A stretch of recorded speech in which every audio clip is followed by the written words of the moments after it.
সাজ্জাদ কাদিরের প্রীতি নিন, শুভেচ্ছা নিন। এই মুহূর্তে আপনাদের সামনে কথা বলতে চাই, দিল্লি হামলায় বাংলাদেশ যোগ থাকলে কি হতে পারে, এই প্রসঙ্গটা নিয়ে আপনাদের সামনে এই মুহূর্তে কথা বলবো। আপনারা জানেন যে ভারতের রাজধানী দিল্লির সুপরিচিত এবং ব্যস্ততম এলাকা লালকেল্লার কাছে গতকাল সোমবার সন্ধ্যেবেলা গাড়িতে বিস্ফোরণের ঘটনায় অন্তত 10 জন, গতকালকের খবর 10 জন, এটি সংখ্যাটা যেহেতু মুমূর্ষ অনেক আহত আছে, আমরা যখন ভিডিওটা করছি তখন মৃতের সংখ্যা হয়তো আরো বেড়ে যেতে পারে, কারণ মৃতের সংখ্যায় ফুল স্টপ টানা যাচ্ছে না। সেই জায়গা থেকে ঠিক নিহত কত হয়েছে বলা কঠিন, আহত অসংখ্য। স্থানীয় সময় সন্ধে 7টা নাগাদ পুরনো দিল্লির চাঁদনি চক মেট্রো স্টেশনের কাছে একটি গাড়িতে এই বিস্ফোরণের ঘটনা ঘটে। তারপর আশপাশে আরো কয়েকটি গাড়িতে আগুন ধরে যায় এবং বেশ কয়েকজন পথচারী রাস্তায় লুটিয়ে পড়েন। তবে এটি কোনো সন্ত্রাসবাদী হামলার ঘটনা কিনা তা নিশ্চিত করে এখনো বলা যাচ্ছে না। দিল্লি পুলিশের পক্ষ থেকে এ বিষয়ে কিছু জানানো হয়নি। দিল্লি পুলিশ সূত্রে জানানো হয়েছে এই মুহূর্তে কোনো সম্ভাবনায় নাকচ করা হচ্ছে না। তবে সন্ত্রাসবাদী কর্মকাণ্ডের বিরুদ্ধে ভারতের শীর্ষ তদন্তকারী সংস্থার ন্যাশনাল ইনভেস্টিগেশন এজেন্সির কর্মকর্তারা গতকাল সাথে সাথে ঘটনাস্থলে পৌঁছেছেন এবং তদন্তের কাজে দিল্লি পুলিশকে সহায়তা করছেন। এবং সাথে সাথে স্বরাষ্ট্রমন্ত্রী অমিত শাহ ঘটনাস্থল পরিদর্শন করেন এবং প্রধানমন্ত্রী নরেন্দ্র মোদীকে এই বিস্ফোরণের ঘটনা নিয়ে অমিত শাহ নিজে ব্রিফ করেছেন বলে জানানো হয়েছে। দিল্লিতে একটা ভয়াবহ বিস্ফোরণের ঘটনা ঘটলো এবং এই ঘটনার সাথে জঙ্গি যোগ যে নেই এটি উড়িয়ে দেওয়া যায় না। পাকিস্তানি জঙ্গি যোগ কিংবা বাংলাদেশ হয়ে কোনো জঙ্গি যুক্ত হয়েছে কিনা সেগুলো আসলে তদন্তের বিষয়। ভারত সরকার নিশ্চয়ই তদন্ত করছে, তদন্তে বেরিয়ে আসবে। আমার সংখ্যাটা অন্য জায়গায়। এই হামলার সাথে যদি কোনোভাবে বাংলাদেশ যুক্ত থাকে তাহলে বাংলাদেশের কপালে কি আছে সেই সংখ্যা ভেবেই আমার খানিকটা আত্মাকে পেয়েছে বলতে পারেন। দিল্লিতে হামলার এই ঘটনার সাথে সাথে পাকিস্তান আকাশে রেড অ্যালার্ট জারি করেছে ইসলামাবাদ। সূত্র মারফত আরো জানা গেছে যে পাকিস্তানের সেনা, নৌ এবং বিমান বাহিনীকে বিশেষ সতর্ক থাকতে বলেছে সে দেশের সরকার। আপনাদের মনে আছে নিশ্চয়ই যে গত 22 এপ্রিল কাশ্মীরের পহেলগাঁয়ে জঙ্গি হামলা করে পাকিস্তানের লস্করের ছায়া সংগঠন TRF এর 4 জঙ্গি। সেই হামলার জবাবে 7 মে ভোর রাতে অপারেশন সিঁদুর অভিযান চালায় ভারত এবং গুড়িয়ে দেওয়া হয় পাকিস্তান ও পাক অধিকৃত কাশ্মীরের 9টি জঙ্গি ঘাঁটি। এরপর ভারত সীমান্তবর্তী রাজ্যগুলো, জনবহুল এলাকা ও সেনা ঘাঁটিকে লক্ষ্য করে হামলা চালায় পাকিস্তান। সেই হামলা প্রতিহত করার পাশাপাশি প্রত্যাঘাত করে ভারত। তাতেই তছনছ হয়ে যায় পাকিস্তানের অন্তত 11-র অধিক বিমান বাহিনী ঘাঁটি। পাকিস্তান তো রেড অ্যালার্ট জারি করে দিল, এদিকে ভারত দিল্লি, কলকাতা সহ ভারতের বিভিন্ন গুরুত্বপূর্ণ শহরে রেড অ্যালার্ট জারি করেছে, সীমান্তে রেড অ্যালার্ট জারি করেছে। বাংলাদেশ সীমান্তে রেড অ্যালার্ট জারি, পাকিস্তান সীমান্তে রেড অ্যালার্ট জারি, নেপাল সীমান্তে, যে নেপালে খুব একটা প্রতিরক্ষা ব্যবস্থা নিতে হয় না ভারতের, সেই নেপাল সীমান্ত পর্যন্ত রেড অ্যালার্ট জারি করেছে। আমি বাংলাদেশ যোগের কথা, বাংলাদেশ যুক্ততার কথা কেন বলছি? গতকাল যখন সন্ধ্যে 7টা নাগাদ দিল্লির লালকেল্লার কাছে হামলা হলো, ঠিক গতকাল দুপুর বেলা টাইমস অফ ইন্ডিয়া একটি প্রতিবেদন প্রকাশ করেছে যেখানে বলা হচ্ছে যে পাকিস্তান ভিত্তিক জঙ্গি সংগঠন লস্কর-ই তৈয়বার নেতা ও জাতিসংঘ ঘোষিত আন্তর্জাতিক সন্ত্রাসী হাফিজ সাইদ বাংলাদেশকে ভারতের উপর হামলার নতুন ঘাঁটি হিসেবে ব্যবহার করার পরিকল্পনা করছে। এমন উদ্বেগজনক তথ্য পেয়েছে ভারতীয় গোয়েন্দা সংস্থাগুলো।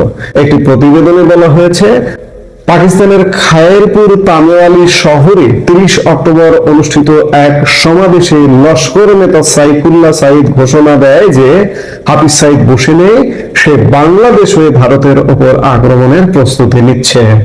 সে আরো দাবি করে আমাদের যোদ্ধারা ইতিমধ্যেই পূর্ব পাকিস্তান বলছে বাংলাদেশে সক্রিয় আছে এবং তারা ভারতের অপারেশন সিঁদুরের জবাব দিতে প্রস্তুত।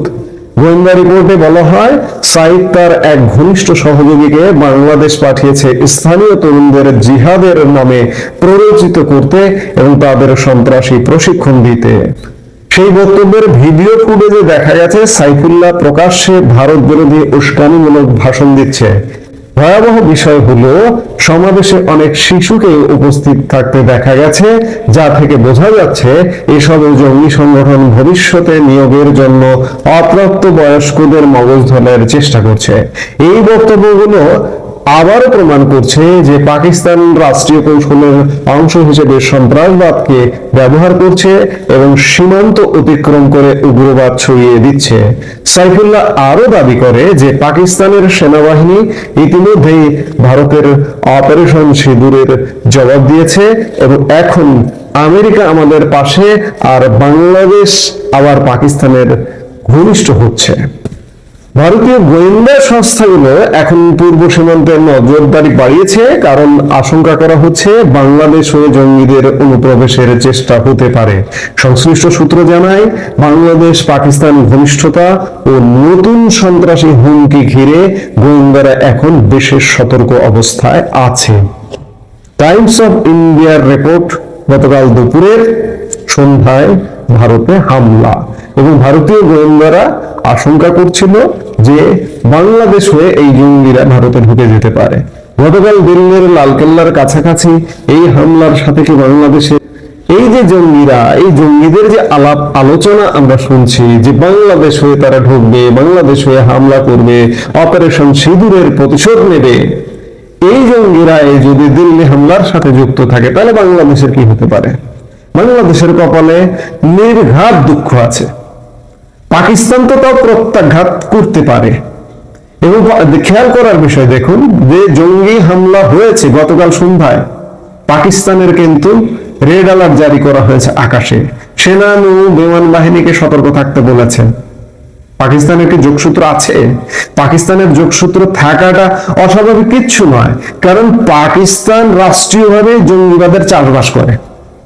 একই সাথে পরিবর্তিত বাংলাদেশের কথা যদি বলেন, গত বছর 5 আগস্ট পরবর্তী বাংলাদেশ, তাহলে বাংলাদেশকে এখন যদি জঙ্গিবাদের চাষবাসকারী বলেন ভুল হবে না।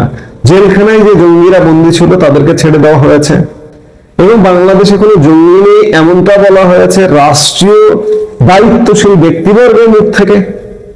কাজেই বাংলাদেশেরও এখন জঙ্গিবাদের চাষবাস করা চাষি পাকিস্তান, বাংলাদেশ। এই অবস্থায় যদি বাংলাদেশের কোন রকম যোগসূত্র পাওয়া যায় তাহলে বুঝতেই পারছেন কি হতে পারে। আপনাদের মনে আছে যে গত 22 এপ্রিল পহেলগাঁয়ে হামলা হলো। এই হামলা ঠিক 15 দিনের মধ্যে ভারত 6 মে দিবাগত মধ্যরাত 7 মেতে পাকিস্তানে হামলা করে জঙ্গি ঘাঁটি গুঁড়িয়ে দিল। 15 দিন লেগেছে। আজকে দিল্লি ঘটনার রেশ শেষ হতে 7 থেকে 10 দিন লাগবে। 7 থেকে 10 দিনের মধ্যে কোনোভাবে যদি বাংলাদেশ দিয়ে বা বাংলাদেশের সংশ্লিষ্টতা পায় এই জঙ্গি হামলায়, তাহলে আমাদের কপালে দুঃখ আছে। ভারত যদি এখানে অ্যাটাক করে, আমরা সেই অ্যাটাকটা প্রোটেক্ট করব, যে আমরা যে সুরক্ষা করব, আমাদের যে এয়ার ডিফেন্স বা কোনো ডিফেন্স করবার কোনো সুযোগ নেই, সেই সক্ষমতা আমাদের নেই। যে অবস্থায় ফেলে দিয়েছে ইউনুসগঞ্জ, আপনি চিন্তা করুন। এখানে এই দেশে জঙ্গিবাদের চাষ করা হচ্ছে, এখন পাকিস্তানি জঙ্গিদের এখানে আশ্রয় দেওয়া হচ্ছে। যার কারণে পাকিস্তানি জঙ্গিরা কিভাবে বলছে, কোন সাহসে বলছে যে তারা পূর্ব সীমান্ত হয়ে, পূর্ব পাকিস্তান হয়ে, তারা বাংলাদেশ এখনো বলে না, পূর্ব পাকিস্তান হয়ে তারা ভারতে ঢুকে পড়বে, ভারতকে ছেড়ে দেবে। ভারতের মে মাসে জারি করা অপারেশন সিঁদুর কিন্তু এখনো বন্ধ হয়নি, জারি আছে, সাময়িক বিরতি আছে। অপারেশন সিঁদুর